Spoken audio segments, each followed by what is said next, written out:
सुप्रभात बच्चों। मैं आशा करती हूँ कि आप सभी अपने घरों पर सुरक्षित होंगे।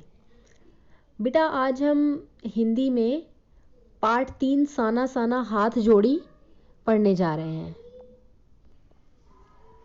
साना साना हाथ जोड़ी, इसकी लेखिका है मधु कांकरिया जी। अब थोड़ा सा मैं आपको लेखिका का जीवन परिचय बता देती हूँ। मधु कांकरिया जी का जन्म 1957 में कोलकाता में हुआ था। उन्होंने कोलकाता विश्वविद्यालय से अर्थशास्त्र में एमए किया था, साथ ही कंप्यूटर एप्लीकेशन में डिप्लोमा किया था। ठीक है। इसके बाद मधु कांकरिया जी की रचनाओं के विचार में संवेदना की नवीनता मिलती है। समाज में व्याप्त अनेक ज्वलंत समस्याएं जैसे अपनी संस्कृति, महानगर की घुटन और असुरक्षा के बीच युवाओं में बढ़ती नशे की आदत, लाल बत्ती इलाकों की पीड़ा आदि इनकी रचनाओं के मुख्य विषय हैं। अब इनका जो ये पाठ है बेटा, साना साना हाथ जोड़ी, इसका मैं सार आपको बताती हूँ।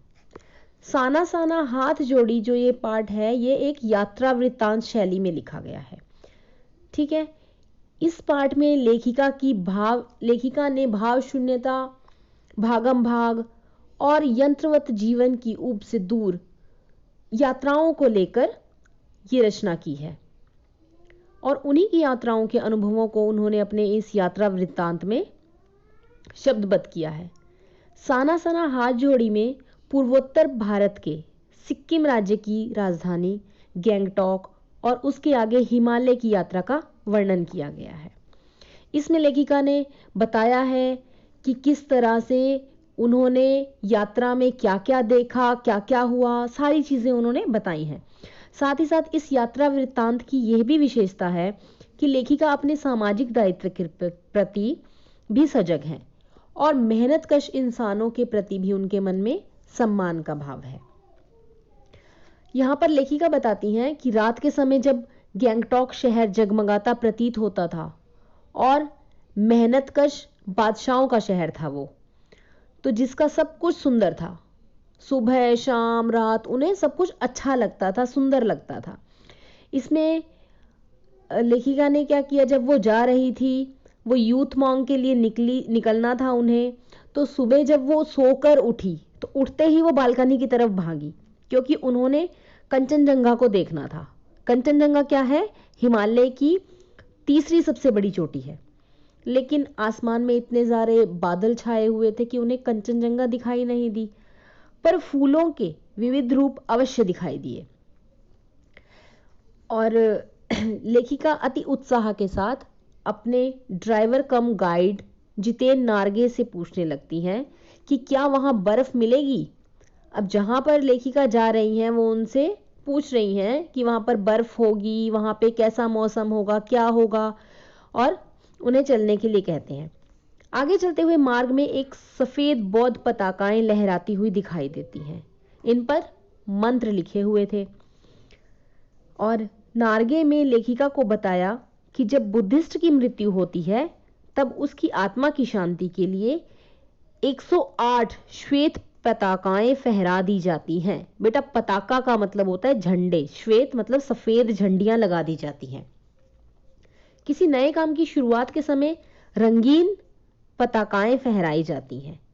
ठीक है। जब कोई नया काम शुरू करते हैं तो उस समय क्या होता है, रंगीन पताका फहराई जाती है, रंगीन झंडियां लगाई जाती हैं, और यदि किसी की मृत्यु हो जाती है तो उसकी आत्मा की शांति के लिए सफेद रंग की झंडियां लगाई जाती हैं। रास्ते की दुकानों पर दलाई लामा की तस्वीरें टंगी हुई थी। रास्ते में एक जगह ऐसी आई जहां कवि लॉन्ग स्टॉक, यहाँ गाइड फिल्म की शूटिंग हुई थी। इन्हीं रास्तों पर एक कुटिया के भीतर धर्मचक्र घूमता देखा। कहा जाता है कि इसे घुमाने से सारे पाप धुल जाते हैं। वैज्ञानिक प्रकृति के बावजूद भी अभी तक इन अंधविश्वास और पाप पुण्य की धारणाएं सारे देश में एक समान है। मार्ग में सुहावने दृश्यों से लेखिका रोमांचित हो उठी थी। रास्ते में 7 सिस्टर वाटरफॉल देखने को मिला उन्हें। वह चित्रलिखित सी माया और छाया के अनूठे खेल को देख रही थी। उसे पहली बार जीवन के आनंद की अनुभूति हुई थी। आगे लेखिका ने पहाड़ी बच्चों को स्कूल से लौटते हुए देखा था, जो 3.5 किलोमीटर की पहाड़ी की चढ़ाई चढ़कर स्कूल जाते थे।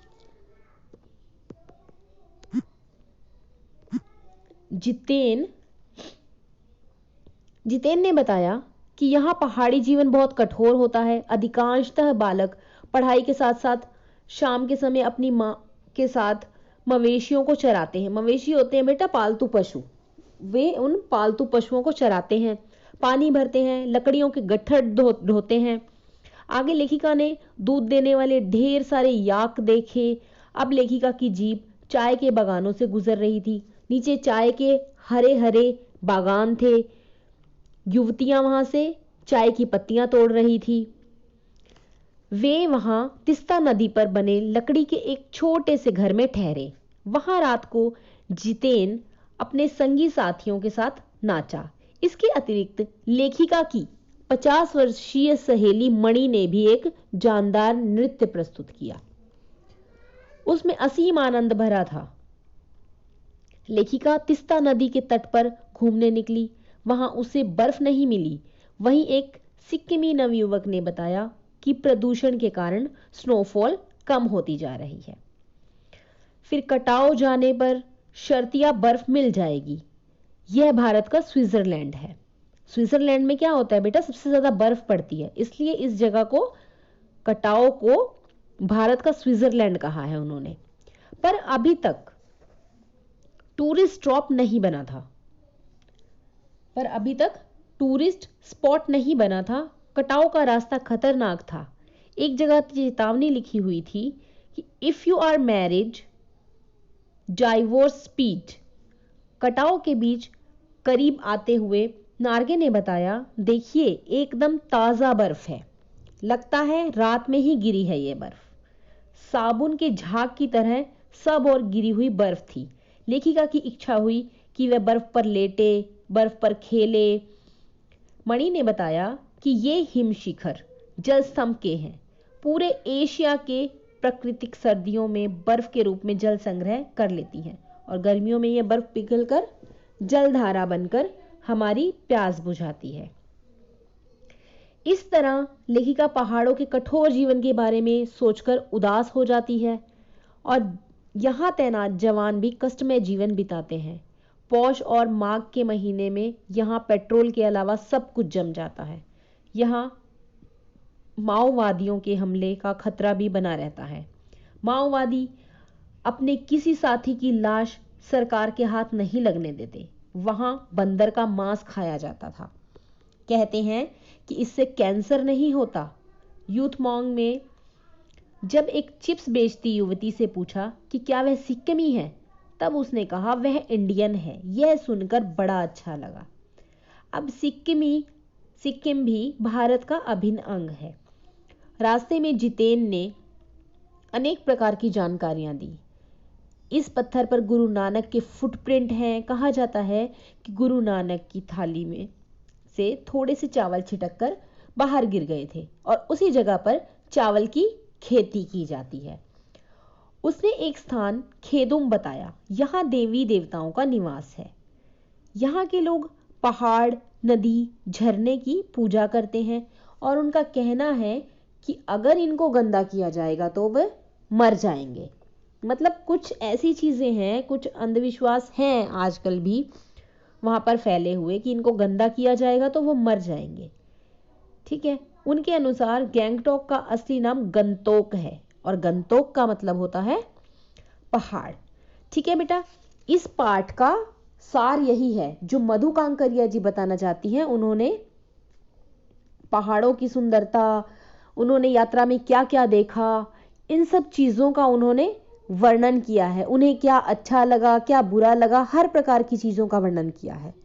तो बेटा इस पाठ का ये सार खत्म होता है। धन्यवाद।